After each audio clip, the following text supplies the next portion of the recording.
గౌరవనీయులు వేదిక మీద ఉన్నటువంటి స్థానిక శాసనసభ్యులు అన్న జాజుల సురేందర్ అన్న గారికి, అదేవిధంగా స్థానిక పార్లమెంట్ సభ్యులు అన్న గౌరవనీయులు బీబీ పాటిల్ అన్న గారికి, జెడ్పీటీసీ గారు అన్న మనోహర్ రెడ్డి గారు, సత్యమన్న గారు, అట్లానే గౌరవనీయులు పెద్దలు సీనియర్ నాయకులు ప్రతాప్ రెడ్డి గారు, తానాజీ అన్న గారు, మన ఈ మండలాధ్యక్షులు సభాధ్యక్షులు సిద్ధయ్య గారు, అదేవిధంగా గౌరవనీయులు దత్తు గారు కమిటీ టెంపుల్ కమిటీ చైర్మన్ గారు, అట్లానే దివిటి కిష్టయ్య గారు మన ఈ తాండూర్ గ్రామ శాఖ అధ్యక్షులు, అట్లానే తలకొక్కుల రమేష్ గారు, జీవి సంజీవులు గారు, తుమ్మల చంద్రమోహన్ గారు, దర్జీ రమేష్ గారు, వేముల సంగమయ్య గారు, గాజుల శ్యామరావు గారు, గోపాల్ గారు, జీవి ప్రభాకర్ గారు, సన్నీ ముత్యాల గారు, జెడ్పీటీసీ గాంధారి శంకర్ నాయక్ గారు, జెడ్పీటీసీ ఎల్లారెడ్డి ఉషాగౌడ్ గారు,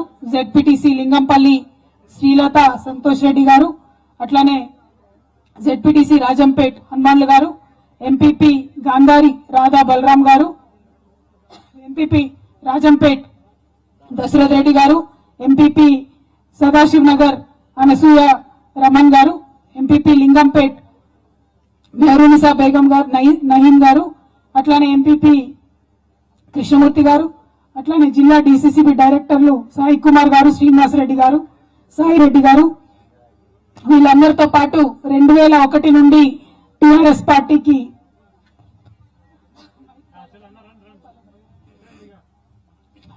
పార్టీకి వెన్నుదన్నగా నిలిచి 2001 నుండి కేసీఆర్ గారితో పనిచేసినటువంటి అనేక మంది కార్యకర్తలు ఈ ఎల్లారెడ్డి నియోజకవర్గంలో ఉన్నారు.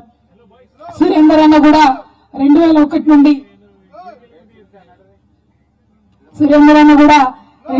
నుంచి టీఆర్ఎస్ పార్టీలో పనిచేసి అనేక మంది కార్యకర్తలతోని భుజం బట్టి పనిచేసినటువంటి నాయకుడు. మరి అటువంటి కార్యకర్తలలో కొంతమంది మన మాల్తు మీద మల్లేష్ గారు, చనూరులో జగన్ రెడ్డి గారు, నాగిరెడ్డిపేటలో దీపక్ రెడ్డి గారు, మన మాటూర్ సుభాష్ రెడ్డి గారు, రాఘవపల్లి వెంకటరామరెడ్డి గారు, శ్రీనివాస్ రెడ్డి గారు, మన మహమ్మద్ సమద్ గారు, రామగౌడ్ గారు, గుర్రాల కిష్టయ్య గారు, అట్లానే తాండూరు గ్రామంలో గోపాల్ గాజుల గారు, వడ్ల గోపాల్ గారు, ఉస్మాన్ గారు, అట్లానే బాబురావు గారు, ఇట్లా అనేక మంది కార్యకర్తలు మన ఎల్లారెడ్డిపేట నుండి తెలంగాణ ఉద్యమానికి సమాయత్తమై ముందుకు నడిచినటువంటి వాళ్ళు ఎంతో మంది ఉన్నారు. 2001లో కేసీఆర్ గారు టీఆర్ఎస్ పార్టీ పెట్టినప్పుడు, అప్పుడు మీ అందరికి గుర్తుండుంటది, టీడీపీ పార్టీ అధికారంలో ఉండే. చంద్రబాబు నాయుడు దేశం మొత్తంలో నేనే చక్రం తిప్పుతున్నా, ఎవరు రాష్ట్రపతి ఉండాలి, ఎవరు ప్రధానమంత్రి ఉండాలి, నేనే చెప్తున్నా అనేటటువంటి సందర్భం అది. ఆ సమయంలో కేసీఆర్ గారు బయటకు వచ్చి పిడికిలి బిగించి, ఎవరున్నా సరే, ఎంత పెద్ద అతిరథ మహారథులు ఉన్నా సరే, మన రాష్ట్రం మనకుంటేనే మన బతుకులు బాగుపడతాయని ఆనాడు తను బయటకు వచ్చింది. తను 2001లో పార్టీ పెట్టంగానే సర్పంచ్ ఎన్నికలు వచ్చినాయి, జెడ్పీటీసీ ఎన్నికలు వచ్చినాయి. ఆనాడు 2001లో ఇది ఏం పార్టీ, మకలో ఉడుతుంది పుబ్బలో పోతుంది అంటే, మక అంటే మొదటి రోజు వస్తుంది, పుబ్బ అంటే తెల్లారి వస్తుంది నక్షత్రం, మకలో పెట్టి పుబ్బలో పోతుంది, ఇదేం పార్టీ అని అన్నారు. కానీ ఆ సందర్భంలో కూడా అర్థం చేసుకొని, రాజకీయాన్ని అర్థం చేసుకొని, మన ప్రజల ఇబ్బందులను అర్థం చేసుకొని, ఎల్లారెడ్డిపేటలో అత్యంత రాజకీయ చైతన్యాన్ని ప్రదర్శించి ఈ ప్రాంతం మొత్తం 19 జెడ్పీటీసీలను గెలిపించి జెడ్పీ చైర్మన్ ను ఆనాడు కైవసం చేసుకొని టీఆర్ఎస్ పార్టీ రాజకీయానికి పునాది నేసి తెలంగాణ రాష్ట్ర ఏర్పాటుకి పునాది నేసినటువంటి ఎల్లారెడ్డి ప్రాంత ప్రజలందరికీ కూడా శిరస్సు వంచి నమస్కరిస్తా ఉన్నానని ఈ సందర్భంగా నేను తెలియజేస్తా ఉన్నాను. ఎందుకంటే అది మామూలు విషయం కాదు. ఎప్పుడైనా పునాది తీసుడే కష్టం, మొదటి అడుగేసుడే కష్టం. ఆ మొదటి అడుగులో గులాబీ జెండాతోని కేసీఆర్ గారితోని నిలబడ్డటువంటి ప్రజలను ఎన్నటికీ కూడా టీఆర్ఎస్ పార్టీ మర్చిపోదని ఈ సందర్భంగా నేను తెలియజేస్తా ఉన్నాను. అదేవిధంగా మీరు ఆలోచించినట్టయితే 2001 నుండి ఇప్పటి వరకు కూడా అనేకమైన ఉప ఎన్నికలు జరిగినాయి, అనేకమైన ఎన్నికలు జరిగినాయి. ఎప్పుడు కూడా ఎల్లారెడ్డి నియోజకవర్గ ప్రజలు కేసీఆర్ గారి వెంటనే నిలబడ్డారు. ఆనాడు ఎమ్మెల్యేలు వేరే ఉండొచ్చు, వ్యక్తులు వేరే ఉండొచ్చు, కానీ పార్టీ జెండా ఎప్పుడైనా తెలంగాణనే అని ఇక్కడి ప్రాంత ప్రజలు నమ్మిరు కాబట్టి టీఆర్ఎస్ తోని కేసీఆర్ పార్టీ గారితో నిలబడి ఉన్నారు. గెలుపు రావాలంటే మామూలు విషయం కాదు. హైదరాబాద్ లో ఉండి మస్తు మాటలు మాట్లాడొచ్చు, కానీ తాండూరులో నిలబడి నాగిరెడ్డిపేట మండల హెడ్ క్వార్టర్ లో నిలబడి పక్కనున్న పార్టీ వాడితోని ముఖం పట్టుకొని మాట్లాడి కొట్లాడాలంటే అది కేవలం చురకత్తులు లాంటి టిఆర్ఎస్ పార్టీ కార్యకర్తలతోనే సాధ్యమైందని ఈ సందర్భంగా నేను తెలియజేస్తా ఉన్నా. మామూలు విషయం కాదు. అధికారానికి ఎదురుగా నిలబడ్డం, ఆల్రెడీ ఎంపీలుగా సర్పంచులుగా ఎమ్మెల్యేలుగా ఉన్నటువంటి వ్యక్తులకు ఎదురుగా నిలబడి ఉద్యమం చేయడం. ఇందాక మాట్లాడుతూ మనకి ఇష్టం చెప్పిండు, అప్పుడు మేము తెలంగాణ గురించి మాట్లాడినప్పుడు మేము కేవలం 10 మంది ఉంటుంటివి, అందరు మజాక్ చేస్తుంటిరి, అరే ఏం మాట్లాడుతుండ్రో భయ్ వచ్చేదా పోయేదా అనేటోళ్ళు. కానీ మేము వెనక్కి పోలేదు, వెనక్కి తగ్గలేదు కాబట్టే ఇవాళ రాష్ట్రం వచ్చింది. రాష్ట్రం వచ్చిన తర్వాత 2 సార్లు ప్రజలు దీవించి మనకు అధికారం ఇచ్చిండ్రు. అనేక కార్యక్రమాలు చేసుకున్నాం, 1 కాదు 2 కాదు. మీ అందరికీ తెలుసు, కేసీఆర్ గారు ఎన్నడూ కూడా ఈ నియోజకవర్గంలో మా ఎమ్మెల్యే ఉన్నాడా లేదా, ఇక్కడ రాజకీయంగా నాకు లాభం అవుతుందా కాదా, ఈ కులం పెద్దదా ఆ కులం చిన్నదా, ఇట్లా ఎప్పుడు ఆలోచించలే. ఏం ఆలోచించిండ్రు? గ్రామంలో ఉన్న ప్రతి ఒక్క ఇంటికి సంక్షేమ పథకం చేరాలి. ఏ నియోజకవర్గమైనా సరే అక్కడ 1,00,000 ఎకరాలు తగ్గకుండా పంటలు వండాలి. ఎక్కడ ఏ ప్రాజెక్ట్ అయినా సరే అది బాగుపడాలి. ఈ ఒకటే ఆలోచన చేసిన తప్పితే రాజకీయం ఆలోచన చేయలే. ఎందుకంటే ఉద్యమం కోసం పిడికిలు బిగించి ముందటికి పోయినప్పుడు ఆనాడు మనం ఏమేమైతే జరగాలనుకున్నామో, ఏమేం చేస్తే ప్రజలందరూ బాగుంటారు అనుకున్నామో అవన్నీ ఒక్కొక్కటి చేసుకుంటా వచ్చినాం. ఆ చేసుకుంటా వచ్చిన ప్రతి మెట్టులో గులాబీ కండువ కప్పుకున్న కార్యకర్తలు ఉన్నారన్న విషయం పార్టీ గుర్తించింది. కాబట్టి ఇవాళ అనేక మందికి పదవులు వచ్చినాయి. ఆనాడు 1-2 గులాబీ కండువ కప్పుకున్న వాళ్ళు సర్పంచులుంటే ఇవాళ 13,000 గ్రామ పంచాయతీలుంటే 95% మన గులాబీ కండువ కప్పుకున్న వాళ్ళే సర్పంచులు ఉన్నారు, ఎంపీటీసీలు ఉన్నారు, జెడ్పీటీసీలు ఉన్నారు, ఎమ్మెల్యేలు ఉన్నారు. అంటే ప్రజలతో నిలబడి పనిచేస్తే ప్రజల ఆశీర్వాదం ఎప్పుడు ఉంటుందని చెప్పి తెలంగాణ ప్రజలు మనకు పదే రుజువు చేస్తూ వస్తా ఉన్నారు. ఇవాళ మనం ఇక్కడికి ఎల్లారెడ్డికి ఆత్మీయ సమ్మేళనం పెట్టుకోవడానికి గౌరవనీయులు అన్న సురేందర్ అన్న గారు నిర్ణయం తీసుకున్నారు. మొన్న రాష్ట్ర స్థాయిలో జరిగినటువంటి మీటింగ్ లో కేసీఆర్ గారు ఒక డైరెక్షన్ ఇచ్చారు ఎమ్మెల్యేస్ అందరికీ, మీరు వెళ్లి మీ కార్యకర్తలందరితో సమావేశం చేసుకొని ఇంకా ఏం అభివృద్ధి చేయాలి, చాలా కార్యక్రమాలు చేసినాం కానీ ఇంకా గ్రామంలో ఏం కోరుకుంటున్నారు ప్రజలు అని చెప్పి ఆలోచన చేస్తే దాంతో మొదటి అడుగు జిల్లాలో మొదటి మీటింగ్ జిల్లాలో పెట్టినటువంటి గౌరవ ఎమ్మెల్యే గారిని నేను మనస్ఫూర్తిగా అభినందిస్తా ఉన్నా. ఈ మండలం యొక్క నాగిరెడ్డిపేట మండలం యొక్క కార్యకర్తలందరితో కూడా నేను ఒకటే విషయం చెప్పదలుచుకున్నాను. మనం ఇవాళ ఎల్లారెడ్డి నియోజకవర్గంలో 50,000 మందిని గులాబీ కండువ కప్పుకున్న కార్యకర్తలు ఉన్నాం. అంటే బాజాప్తా మనం మెంబర్షిప్ ఇచ్చుకున్న కార్యకర్తలే 50,000 మంది ఉన్నాం. మొత్తం నియోజకవర్గంలో ఉన్న ఓటర్లు ఎంతమంది ఉన్నారు? 2 లక్షల మంది ఉన్నారు. అంటే ఇంట్లో 4 మంది ఉన్నారు అనుకుందాం. ఇంట్లో 4 ఉంటే 2 లక్షల మంది ఓటర్లు అయితే ఎన్ని ఇండ్లు ఉన్నట్టు? 50,000 ఇండ్లు ఉన్నట్టు. మరి మనకున్న కార్యకర్తలు ఎంతమంది ఉన్నారు? 50,000 మంది కార్యకర్తలు ఉన్నారు. ఇక మనం ఎందుకోసం ఆగం కావాలి? ఎవరి కోసం ఆగం కావాలి? ఒక్కొక్క కార్యకర్త ఒక్కొక్క ఇంటికి పోయినా మల్లా సురేందర్ అన్న అత్యధిక మెజార్టీతోని రాష్ట్రంలో గెలిచేటటువంటి పరిస్థితి ఉంటుంది. 100 మంది టీవీలలో వచ్చి ఆగమాగం ఓడతారు, మనం ఆగమయ్యే పని లేదు. మన కార్యకర్తలకు ఉన్నటువంటి బలం ఒక్కటే, కేసీఆర్ గారు. ఆయన మేధస్సు, ఆయన హృదయం, ఆయన ఆలోచన ఎప్పుడు తెలంగాణ ప్రజలతో నిండి ఉంటది.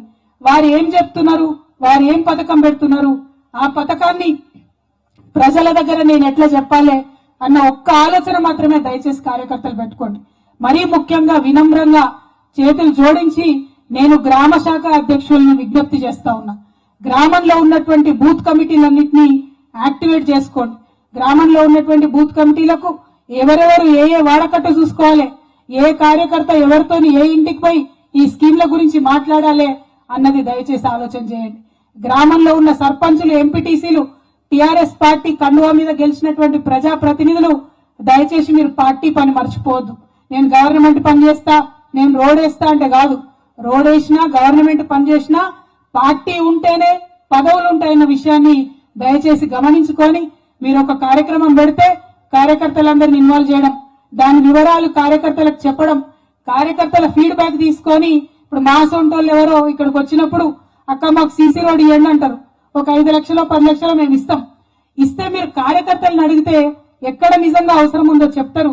అక్కడ రోడ్డు పెట్టుకున్న అభివృద్ధి కార్యక్రమం చేసినా కూడా ప్రజలకు ఉపయోగపడుతుంది, కార్యకర్తలకు ఉపయోగపడుతుంది. తద్వారా రేపు పార్టీ ఎన్నికల్లో పోయినప్పుడు కార్యకర్తలు పోయి గల్లా ఎగరేసుకొని చెప్పగలుగుతారు, అక్క మీరు అడిగినందుకు రోడ్ వేసి అని చెప్పగలుగుతారు. కాబట్టి దయచేసి కార్యకర్తల ఫీడ్బ్యాక్ తీసుకొని ప్రజాప్రతినిధులు పనిచేయవలసిందిగా ఈ సందర్భంగా నేను విజ్ఞప్తి చేస్తా ఉన్నాను. సురేందర్ అన్న చాలా ఉత్సాహంగా, చాలా అద్భుతంగా ఎప్పుడు కేసీఆర్ గారిని కలిసినా, ఎప్పుడు ఎక్కడ ఏ రాష్ట్రంలో ఉన్న ఏ మంత్రిని కలిసినా ఒకటే అడుగుతారు, మా నియోజకవర్గానికి ఇది కావాలి అది కావాలి, ఒక పెద్ద లిస్టు పట్టుకొని తిరుగుతాడు ఆయన హైదరాబాద్ లో. నేను చాలా సార్లు అడుగుతా, అన్న ఎందుకన్నా ఎప్పుడు ఊర్లో ఉంటావు, అప్పుడప్పుడు హైదరాబాద్కి రా, టీవీలలో కనవాడు, నువ్వు మాట్లాడు అంటే, లేదక్క నేను అక్కడనే ఉంటా, మా కార్యకర్తలు ఏం చెప్తారో ఎప్పటికప్పుడు నేను పని చేసుకుంటా పోవాలి అని చెప్పి ఎప్పుడు కూడా కాన్స్టిట్యున్సీని పట్టుకొని ఉండేటటువంటి నాయకుడు సురేందర్ అన్న. కార్యకర్తలకు అందుబాటులో ఉండేటటువంటి నాయకులు. కాబట్టి నాకేం రంది లేదు, ఉన్న ఈ 50,000 మంది కార్యకర్తలను కళ్ళలో పెట్టుకొని కాపాడుకోవడం టీఆర్ఎస్ పార్టీ బాధ్యత. అదే విధంగా ఇక్కడ రాజకీయంగా ఎమ్మెల్యే గారిని, పార్టీని కాపాడుకునే బాధ్యత కార్యకర్తలు భుజానికి తీసుకోవాల్సిందిగా నేను ఈ సందర్భంగా కోరుతా ఉన్నాను. మీకు తెలుసు, మనం కార్యకర్తల కోసం ఇన్సూరెన్స్ చేసుకున్నాం, 2 లక్షల ఇన్సూరెన్స్ స్కీమ్ చేసుకున్నాం. దాంతో దాదాపుగా మన నియోజకవర్గంలో ఒక 100 మంది వరకు కూడా ఇప్పటికే కార్యకర్తలకు ఇబ్బంది అయి వారు మరణిస్తే యాక్సిడెంటల్ గా కూడా ఆ ఇన్సూరెన్స్ ఇచ్చి ఆ కుటుంబాలను ఆదుకోవడం జరిగింది. ఇక ముందు కూడా అదే పంట ఉంటది. మన వాళ్ళకి ఎక్కడ ఏ చిన్న ఆపద వచ్చినా పార్టీ తప్పకుండా అండగా నిలబడుతుంది కార్యకర్తలకనే భరోసా ఇవాళ మీకు ఇవ్వదలుచుకున్నాను. అదే విధంగా మీరు ఆలోచన చేయాలి, టీఆర్ఎస్ పార్టీ స్వతంత్రం వచ్చినప్పటి నుంచి మందు మీ ఇంటికి వచ్చిందా రాలేదా, రైతు బీమా పథకం వచ్చిందా రాలేదా, ఇట్లా 1 కాదు 2 కాదు, మీరు అదే కార్యకర్త ఇంటి ముందు, వేరే పక్క పార్టీ కార్యకర్త ఇంటి ముందు నిలబడి మాట్లాడినా కూడా ఒక 10 పథకాలు చెప్పొచ్చు మనం. డైరెక్ట్ గా వాళ్ళ ఇంటికో వాళ్ళ చుట్టాల ఇంటికో ఎవరో ఒకరికి లబ్ధి జరిగింది తప్పితే మనం ఎవరిని కూడా వదిలిపెట్టలే. మరి ఇన్ని పనులు మనం చేసి రాజకీయంగా వచ్చేటప్పటికి ఎందుకు ఆగం కావాలి? ఎట్టి పరిస్థితుల్లో ఆగం కావద్దు. దయచేసి చర్చ పెట్టాలి. తెలంగాణ ఉద్యమంలో ఎట్లా చర్చ పెట్టినాం మనం?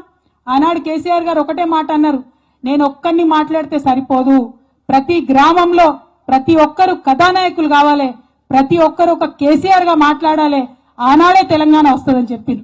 వారి పిలుపునందుకొని మీరందరూ కూడా మాట్లాడిను, ఎందుకోసం తెలంగాణ రావాలని చెప్పారు. ఆ సందర్భంగానే ఇవాళ తెలంగాణ వచ్చింది. వచ్చిన తెలంగాణలో అన్న ఇందాక ఒక మంచి మాట చెప్పింది సురేంద్ర అన్న.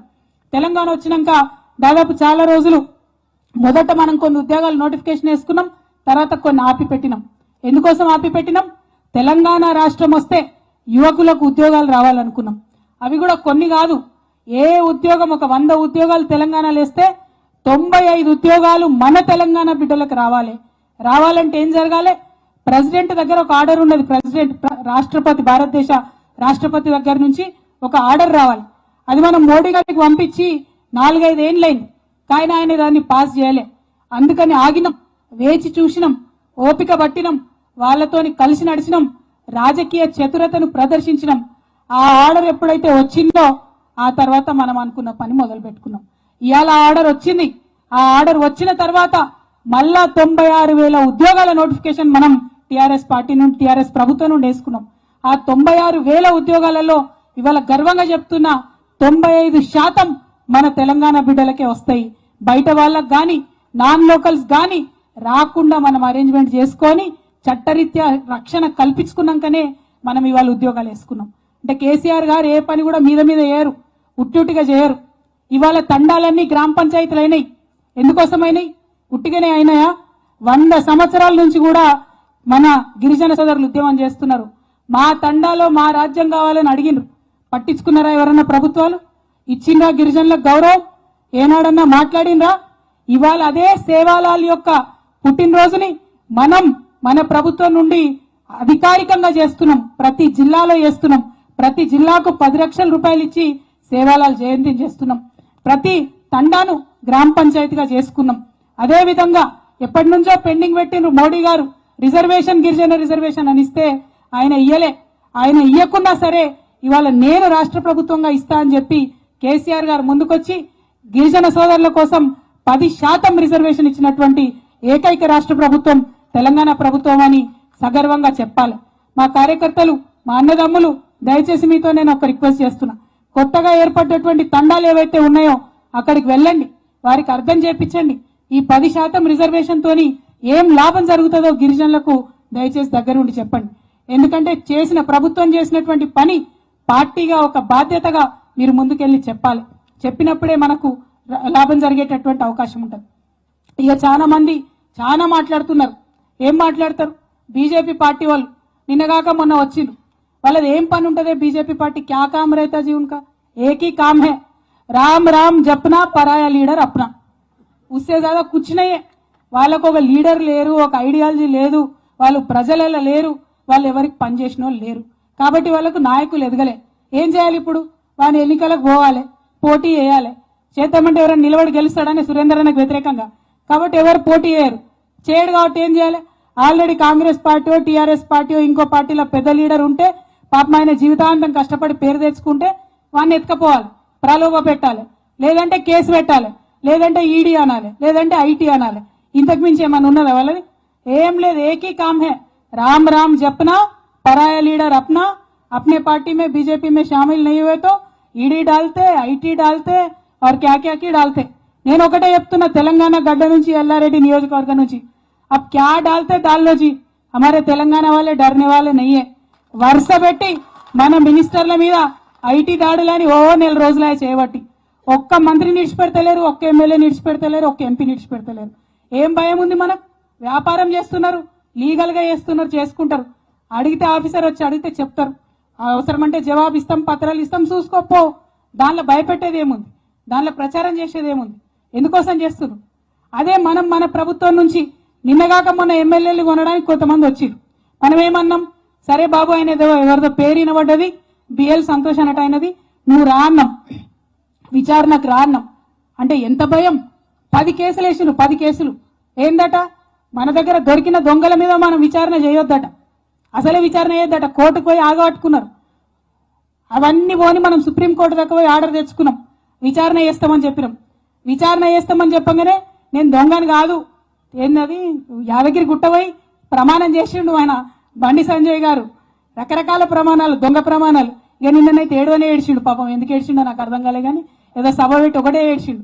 ఏడ్చి ఏమంటాడు అల్టిమేట్ గా అంటే, నేనేం చేయలే, మాకేం తప్పులేదు, మా నాయకులంతా మంచోళ్లే, కానీ నేను కోర్టుకు పోతా. ఎందుకు పోయిండు మళ్ళా కోర్టుకి? ఆ బిఎల్ సంతోష్ అంటే ఆయన వస్తే ఆయన అరెస్ట్ చేయొద్దట, దొంగతనంగా ఏంగా దొరికిన వాళ్ళని అరెస్ట్ చేయొద్దట. దానికోసం కోర్టుకు పోయిండు. సరే, కోర్టు ఏమన్నది? సరే అరెస్ట్ చేయకపోతే చేయము, విచారణకు రా అన్నది. నిన్నేం చేసిండు? విచారణకు కూడా రాడట. మీరు ఆలోచించాలి దయచేసి ఒకసారి. మన మంత్రులేమో ఐటీ వాళ్ళు పిలిచినా పోతున్నారు, ఈడీ వాళ్ళు పిలిచినా పోతున్నారు, సిబిఐలు పిలిచినా పోతున్నారు. ఎందుకంటే మనకు భయం లేదు. మనకేం భయం?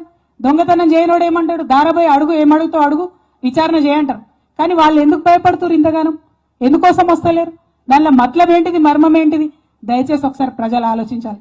అంటే ఇవాళ ఏంది అని అంటే, రాజకీయంగా గట్టిగా ఉన్నటువంటి పార్టీలు, ఎదిగి వచ్చినటువంటి నాయకులు, వాళ్ళని ఎత్తుకపోవాలి, గద్దలు లెక్కొచ్చి తనకపోవాలన్న ఆలోచన తప్పితే వాళ్ళకి ఇంకోటి ఏమీ లేదు.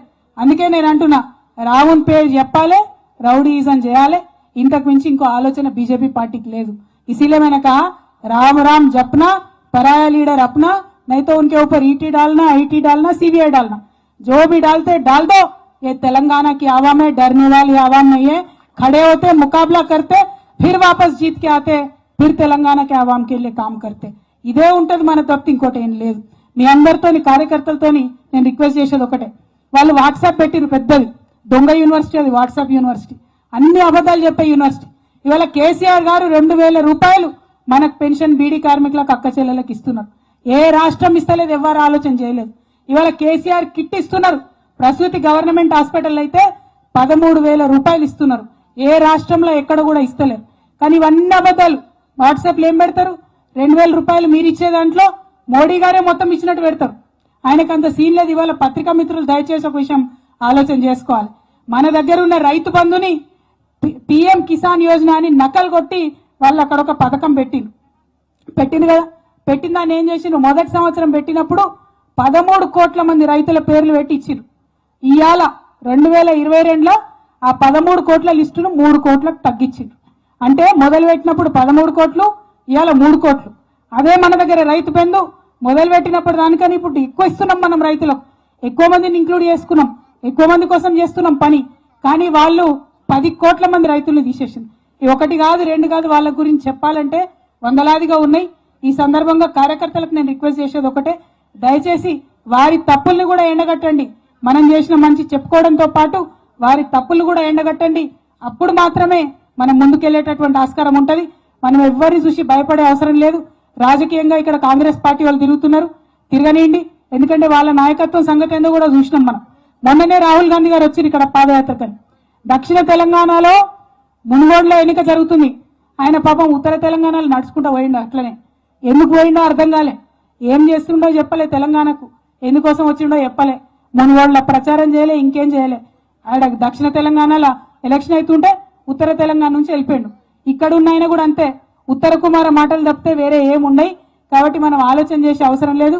మల్లా ఎల్లారెడ్డి టిఆర్ఎస్ పార్టీకే గులాబీ కండువకే కంచు కోట ఉంటది, అందులో ఎటువంటి అనుమానం లేదు.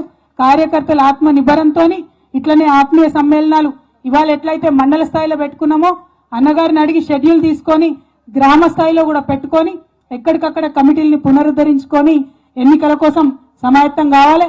ఇంకా 1 year ఉన్నది, కానీ ఇప్పటి నుంచే చెప్పుకుంటూ పోవాలి. మనం చెప్పుకుంటూ పోతేనే రాజకీయంగా వాళ్ళు చేసేటటువంటి కన్ఫ్యూజన్ ని బయటపడేసుకొని మన ప్రజల్ని మన రాష్ట్రాన్ని కాపాడుకునేటటువంటి ఆస్కారం ఉంటుంది. అదేవిధంగా ఇలా తాండూరుకు వచ్చినాం, మన త్రిలింగేశ్వర స్వామి ఆలయాన్ని చూడడానికి వచ్చినాం. ఆ ఆలయంలో అద్భుతమైనటువంటి గొప్పతనం ఉన్నది, 1000 ఏండ్ల చరిత్ర ఉన్నటువంటి ఆలయం. అదేవిధంగా ఈ చుట్టుపక్కల ఉన్నటువంటి ప్రాజెక్టు ఆలయం అన్న చెప్పినట్టు అటుపక్క ఏడుపాయలు ఇటుపక్క ప్రాజెక్టు, వీటిని టూరిజం సర్క్యూట్ గా డెవలప్ చేయడానికి నా వంతు కృషి నేను తప్పకుండా చేస్తాను. ఈ సందర్భంగా తెలియజేస్తా ఉన్నాను. ఆలయానికి సంబంధించినటువంటి కమిటీ మొత్తం వచ్చినప్పుడు వారికి నేను కొన్ని సూచనలు చేసిన, మీరు కమిటీ ఫామ్ కాండి, కొద్దిగా బేసిక్ కార్పస్ ఫండ్ తీసుకోండి, మిగతా ఎంత ఖర్చు అయినా సరే అదంతా కూడా ఎండోమెంట్స్ నుంచి డిపార్ట్మెంట్ నుంచి శాంక్షన్ చేపించి అత్యద్భుతంగా త్రిలింగేశ్వర స్వామి ఆలయ అభివృద్ధికి కట్టుబడి ఉంటానని చెప్పి మీ అందరికి కూడా నేను మనవి చేస్తా ఉన్నాను. అదేవిధంగా నాగిరెడ్డిపేట మండలంలో టీహెచ్సిలో అంబులెన్స్ లేదు, అంబులెన్స్ ఇప్పియవలసిందిగా ఒక రిక్వెస్ట్ వచ్చింది. అంబులెన్స్ ని తప్పకుండా ఇమీడియట్ గా శాంక్షన్ చేసేటట్టుగా ప్రయత్నం చేస్తానని కూడా ఈ సందర్భంగా తెలియజేస్తూ, స్థానిక సంస్థల ఎమ్మెల్సీగా నేను ఉన్నా కాబట్టి ఎంపీటీసీలు జెడ్పీటీసీలు వారందరికీ కూడా మనం ఇదివరకు అనుకున్నట్టుగా వారికి ప్రతి గ్రామానికి సీసీ రోడ్ల కోసం అభివృద్ధి పనుల కోసం శాంక్షన్ కూడా అవుతా ఉన్నాయి. అవన్నీ గౌరవ ఎమ్మెల్యే గారి ద్వారా మీ దగ్గరకు నిధులు వస్తాయని కూడా చెప్పి ఎంపీటీసీలకు జెడ్పీటీసీల గారికి చెప్తా ఉన్నాము. అదేవిధంగా గ్రామంలో ఉన్నటువంటి సర్పంచ్లందరికీ కూడా పేరు పేరున హృదయపూర్వకంగా నా నమస్కారాలు తెలియజేస్తూ, టీఆర్ఎస్ పార్టీ కార్యకర్తగా ఉండడం, గులాబీ పార్టీలో పనిచేయడం గర్వకారణం. ఆ విషయాన్ని గల్లా ఎగరేసుకొని చెప్పండి. ఢిల్లీ నుంచి గల్లీ దాకా కేసీఆర్ గారి పేరు, తెలంగాణ పేరు ఇవాళ మారుమోగుతా ఉంది. అదే పేరు నిలబడే విధంగా మా ముఖ్యంగా ఆడబిడ్డలందరూ కూడా కృషి చేయవలసిందిగా కోరుతా ఉన్నాను. నేను ఈ జిల్లాలోకి ఎంటర్ కాగానే వేలాదిగా యువమిత్రులు వచ్చి పెద్ద ఎత్తున బైక్ ర్యాలీ చేసుకొని ఆత్మీయంగా స్వాగతం పలికి తీసుకొని వచ్చినారు. వారందరికీ కూడా హృదయపూర్వకంగా నమస్కారాలు తెలియజేస్తూ ముగిస్తా ఉన్నాను. Thank you. జై తెలంగాణ. కేసీఆర్ గారి నాయకత్వం, కేసీఆర్ గారి నాయకత్వం. జై తెలంగాణ.